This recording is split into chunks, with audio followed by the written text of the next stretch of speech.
Welcome to Scrollworthy, and if you're a Studio Ghibli fan, I have the Webtoon original you should read depending on the film. I'm sorry for my second recommendation. If you like Howl's Moving Castle, the tale of the secluded wizard Howl living in a moving castle, and Sophie's journey to break her curse, then I recommend Marionetta. This Webtoon original follows Julia and Camille, two young women who find themselves away from home as they joined a traveling circus. Oh, did I mention they're dead and their souls are tethered to the moving circus? I don't want to be here. On the surface, you see why I recommend this story. Moving castle, moving circus. Both protagonists are cursed by a magical being, so I need you to handle a guy. I don't want to be here. There's a war looming in the background of the series that affects the story, but isn't the main focus. We don't just get one Howl-esque stand-in, we get two. One is a charming but geeky ringmaster, and the other is a slick, mysterious bad boy who comes off as more angry than hot. I want to be here.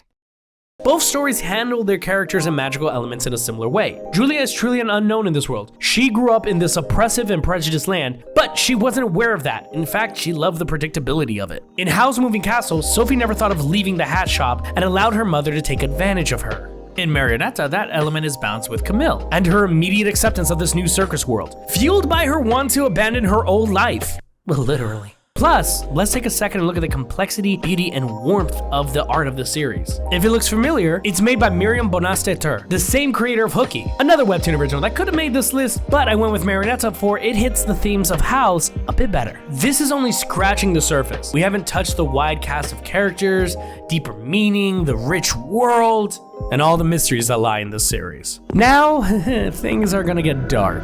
If you like Grave of the Fireflies, a sad tale about the horrors of war through the eyes of two kids, oh god, that sentence, then you will love The Horizon. After one read-through, the reasoning becomes clear as we explore a desolate, war-torn place through the eyes of these two children. Off the rip, the series isn't for the faint of heart, as it doesn't pull any punches from the start. The surrounding story, though, is beautiful and it gives us hope. We see that there can be a light at the end of the tunnel, as the two kids are just trying to find a place where they can be free from the strife and live a full life. For every moment we spend in the shadows, we're given a glimmer of hope. The ending was one of the most heart-wrenching endings I've ever read.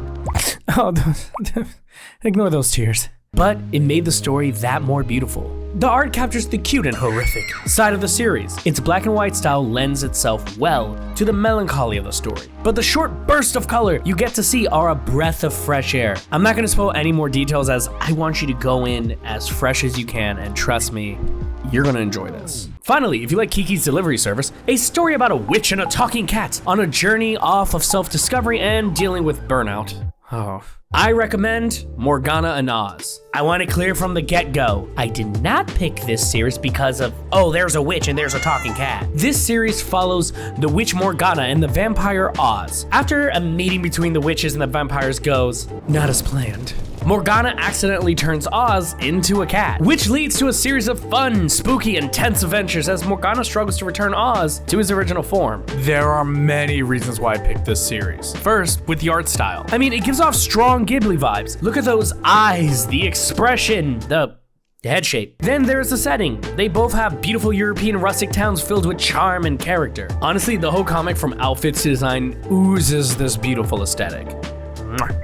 Chef kiss. Okay, both stories have the witch and a talking cat, but they have much more in common. Morgana struggles controlling her magic. She studies twice as much as anyone else and her magic still blows up in her face. This affects her confidence as she views herself as a failed witch. This reflects Kiki's struggles, where through the movie, she starts to lose her magic and it affects her self-value. Both witches' perception of self is being challenged. One who can't master magic and the other who is losing it. Morgana and Oz's exploration of the themes of self-worth is not just Morgana, but in multiple characters. Like her father and uncle's relationship, Oz's relationship with the vampire clan, and even how society views witches. Also, it has a witch and a talking cat. And those were all my recommendations. Do you have a Ghibli-esque story you think I should have talked about? Let me know down below, and we'll see you next time.